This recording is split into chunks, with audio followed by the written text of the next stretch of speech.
Hi, everyone. Welcome to my first episode of show reviews and previews. And I figured a good place to start with the 3-year-olds this year. So we're going to review the Tulsa Invitational and Silva Futurity. And a little bit at the end, I'll cover just the top two from the level 4 of the Derby that they ran there. So, starting off with the Tulsa Futurity, the Invitational, and the Silver Reining Futurity. We got to start with the guy who won both of them, Fernando Salgado on FS Inferno, and Inferno 66 out of FS Smart Doc Chick, owned by Gilberto Leal.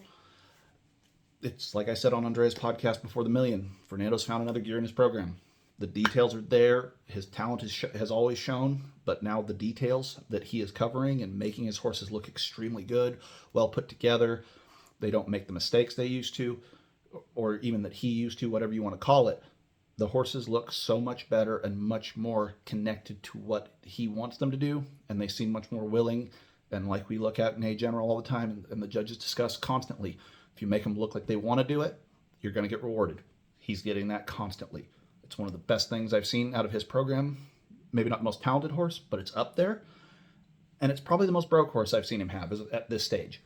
Looks incredible. I don't know Fernando well enough. I know he's a great guy. I know he's going through his own personal stuff right now with his family issues, with what happened with his brother. And we're all pulling for him and pulling for his family. And I think it's incredible to see that his focus is staying as good as it is. And it's a testament to his professionalism and a testament to what he's capable of. Next would be the horse that was third in the Silva Futurity and second in the Invitational with a 221, and that would be my pick probably to be our dark horse for the NRHA Futurity. One outside of the $1 Million Riders. I mean, he's probably likely got a good shot to make the finals, and if he's in the finals, he could have a shot to win it and push him and launch his career. And that's Gabriel Borges on the 007 horse owned by Lorenz Mueller. It's a Dunner. I keep calling it a Dunner. Gunner done it again out of Solidly Spirited. That horse he's special, and Gabriel's got him dialed and looks amazing. And I really think he could be one of the best horses we see all year. That's high praise, I know. And especially when we haven't seen all of Andrea's out. We've only seen a couple of Craig's out. We've only seen probably half of Sean's. The Congress hasn't happened yet. I get that. This horse has the it factor that makes you want to mark it. It looks good. It's incredible. I wouldn't pick against him in a one-run deal if he makes the finals. Getting to the finals is always a challenge, and we never know because it's 3-year-olds. But it's a good shot for Gabriel to launch his career to another step. So I'm kind of excited to see where this one goes. I think he's done a really good job. So next, I'll jump down to the Silva Futurity because this one was only entered in the Silva and was second. Duane Latimer pulled out CS Especially Moody, owned by XTS Ranch, so the Schumacher's on this one. It's a Gunner Special Night out of Judy's a Little Moody. It's Duane. His horses look broke, dialed in, meticulously done. They're built on a foundation that he's worked on for years. That's why his horses look that good. I know some people talk that maybe he doesn't have that urge to be as good as he used to because he's a little older and he's not as driven as he once was. I don't see it. I see Duane being Duane, and it's going to be technically perfect. And if the horse's talent is there, it will show up. If it's not there, it won't, and he'll just keep training it. It'll be trained, it'll be broke, and it's a threat every time it comes to the horse show. Curious to see how it goes the rest of the pre-futurities. I'm interested to see if he's showing it this week in Vegas. I'm guessing he won't. I'm guessing he'll probably show that one at Southwest. I don't know. Didn't talk to him. But I'm excited to watch its career because it looks like a pretty cool horse.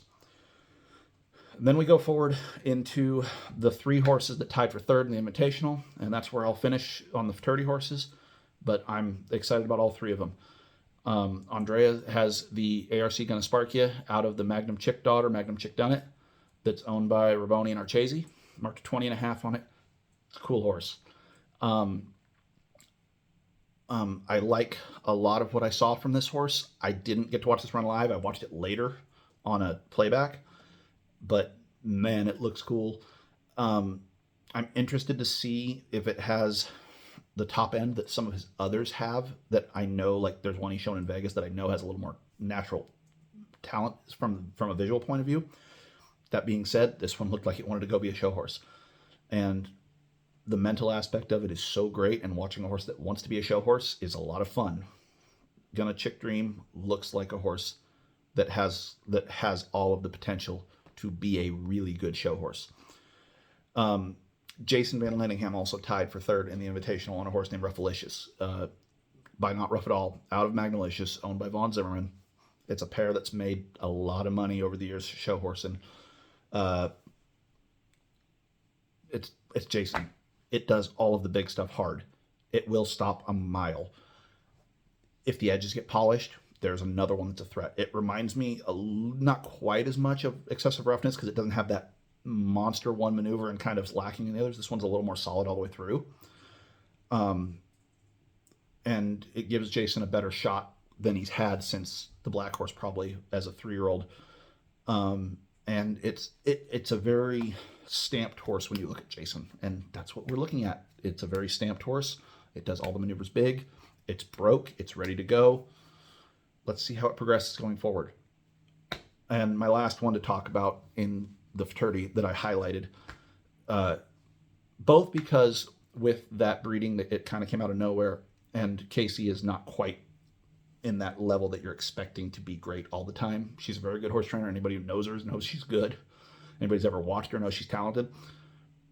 But we haven't seen her have a horse to step up like this.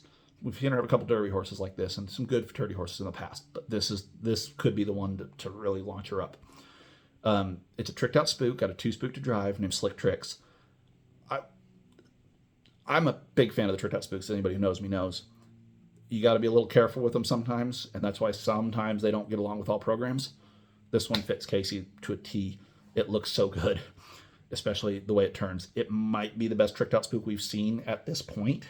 I'm not saying that there's not going to be another one, but this one looks to be the type of horse that could go make the finals in the Open, which only one of the tricked out spooks has done in the level 4. And limited years, obviously, but I think this one has all the skills. If Casey can keep him sound and happy, and just get him to the Futurity in a good state of mind, he's got all the physical talent to do it. I was impressed with the way she showed it. It's another one. Even if it doesn't win the level 4, it could darn sure win the 2 and 3 or the 3 and 4, whatever she's eligible for. It looks like a really, really nice horse. And when I say nice horse, I'm not knocking it. I'm saying that is a horse that I think could step up to another level. And then that would cover my Futurity horses that I looked at. And so the Derby, I shouldn't say it was elemental, but it was pretty steady and predictable in what we did. Andrea wins the level 4 on Exo Chick. The Smart Chickalina out of Ebony Shines that he shows for Tim Anderson. He's showing it again this next week in Vegas, I believe in the stakes, and it looks better than it ever has. He got that little lead change issue that he's talked about with that one kind of figured out, and it's looked better all year. It's won quite a bit of money this year in the few times he's shown it in 4-year-old stuff and novice horse stuff. I think it's got another chance to be very, very nice, very, very good chance to go do more in the future. Good horse. Bred royally. Should be a good horse. And it seemed to come to the party as a 4-year-old, much more than it is a 3-year-old. And then my buddy Trevor Dare was second on Gangster 66 and Inferno 66, owned by Julio Hernandez. And really good run.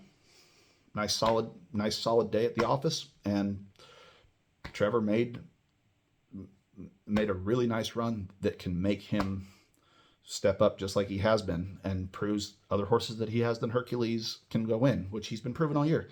I mean, he's had good luck with the Red Hot Vintage. He's had good luck with, I'm blanking on the name right now, but he's had good horse shows at the Derby, the NRBC, and in the 4-year-olds and the novice horse derbies as well, not just the major derbies.